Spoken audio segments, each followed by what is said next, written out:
विपक्ष के रूप में समाज और राजनीतिक दल अपनी जगह की तलाश में हैं।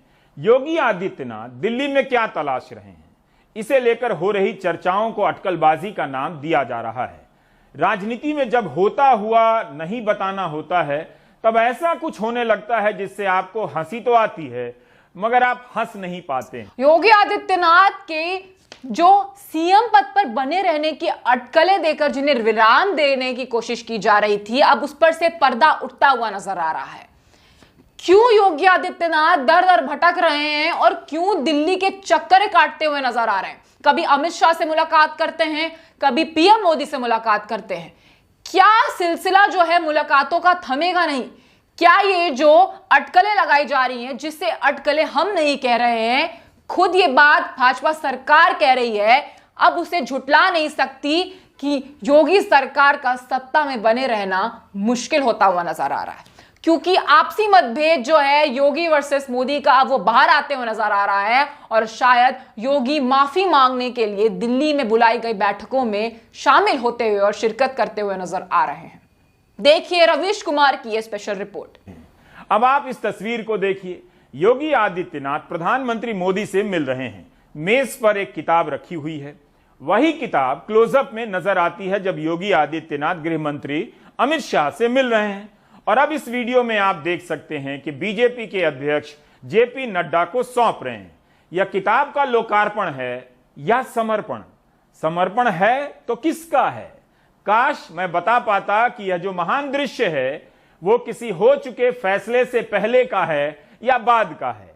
इस किताब का नाम है प्रवासी संकट का समाधान।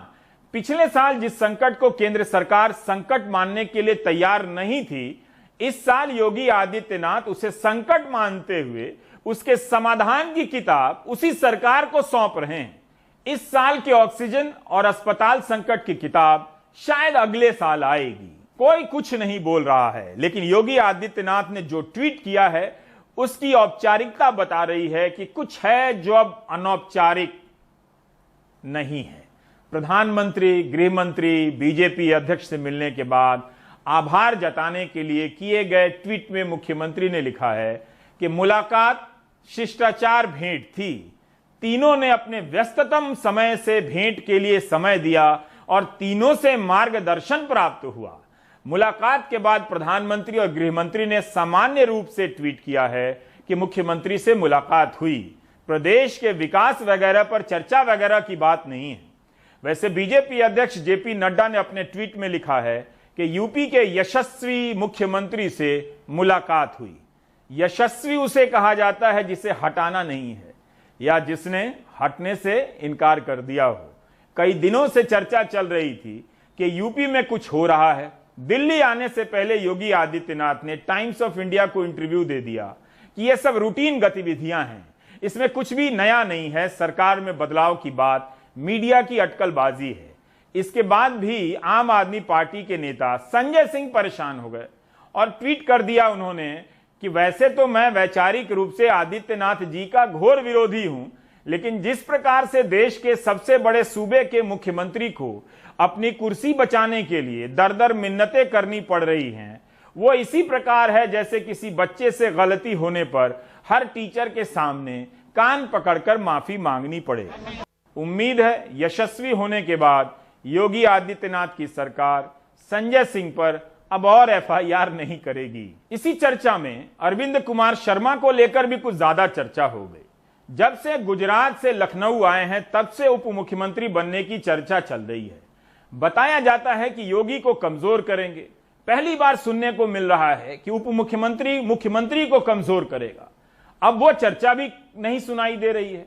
वैसे उप मुख्यमंत्री बनने की उनकी चर्चा कितने ही उप मुख्यमंत्रियों के कार्यकाल से अधिक की हो चुकी है।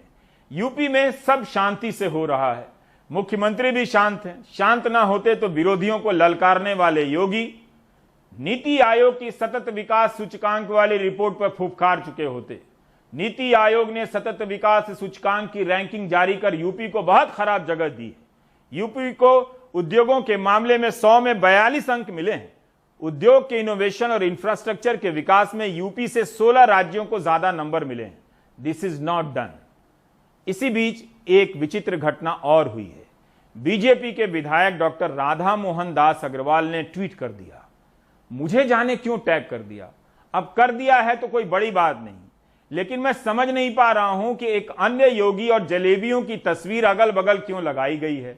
विधायक जी ने लिखा है कि इन 2 फोटोओं से आप जीवन के बारे में कुछ सीख सकते हैं, लेकिन जलेबियों की तस्वीर से कोई क्या सीखे, पहले खा ले। क्या यह जाने कि चित्र में जो योगी हैं वो जलेबियों को छोड़ अपना झोला लेकर निकल पड़े हैं, या कोई दूसरा फकीर है जो झोला लेकर जलेबियों की तरफ चला आ रहा है।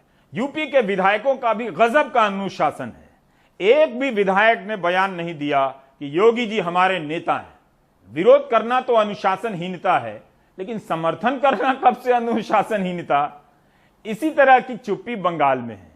तृणमूल से बीजेपी में आने पर उत्सव मनाने वाला गोदी मीडिया बीजेपी से तृणमूल जाने पर चुप हो जाता है, क्योंकि उसे यही बताया गया है कि कोई आए तो कैसे कवर करना है।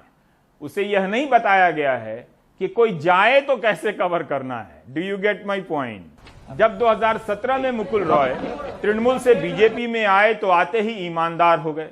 उसके पहले तक इन्हीं मुकुल रॉय का हवाला देकर ममता बनर्जी को भ्रष्ट बताया जाता था। अनगिनत डिबेट आपने देखे होंगे, लेकिन बीजेपी में आते ही मुकुल रॉय को महान संगठनकर्ता बताया जाने लगा। खैर, उनके बाद तृणमूल से खूब पलायन भी हुआ, लेकिन अब वही मुकुल रॉय अपने बेटे के साथ तृणमूल भवन पहुंच गए। बीजेपी ने जिस नेता को मार्च में सुरक्षा की कैटेगरी वाई से बढ़ाकर जेड कर दी हो, वह तृणमूल भवन चला जाए तो फिर उस सुरक्षा पर आगे से कोई भरोसा नहीं करेगा। ईडी के रहते अगर मुकुल रॉय तृणमूल में चले जाएं, तो फिर विपक्षी नेताओं के यहां ईडी के छापे पर कौन भरोसा करेगा। गोदी मीडिया ने बंगाल को लेकर आपका कितना टाइम खराब कर दिया फर्जी मुद्दों को लेकर। हम तो बीजेपी छोड़ के तृणमूल में आया है, और अभी बंगाल में जो स्थिति है, ये स्थिति में कोई बीजेपी में रहेगा नहीं। My question is to Madam Chief Minister, that what is the ideology? Like the question that don't ask me about the ideology. And I told you that BJP will feed you. Some people feed you. The question, we are not. Mukul Roy joined. It is final. And from our side, we welcome. That is final. एक topic के रूप में बंगाल खत्म होने की तरफ बढ़ चला है। यूपी करीब आ रहा है, जो 1 साल चलेगा, क्योंकि यूपी में टॉपिक की भरमार होगी, कभी मंदिर तो कभी मस्जिद। बस यूपी में एक छोटी सी अड़चन यह आ गई है थोड़े समय के लिए कि योगी की साइड लेनी है या नहीं, इसे लेकर गोदी मीडिया कंफ्यूज है। हो सकता है यशस्वी होने के बाद यह उलझन भी दूर हो गई हो। रवीश कुमार अपनी रिपोर्ट में साफ कर देते हैं कि प्रवासी मजदूरों के संकट को लेकर, जिसे सरकार लास्ट ईयर यानी पिछले साल तक संकट समझ ही नहीं रही थी, अब उसे बुक में तब्दील करके बेच रही है। बेचना इसलिए क्योंकि ये जो बुक है बस रखे सरकार या कोई कार्यालय में सड़ती रहेगी और प्रवासी मजदूरों का जो संकट है उसका कोई भी हल नहीं निकलेगा।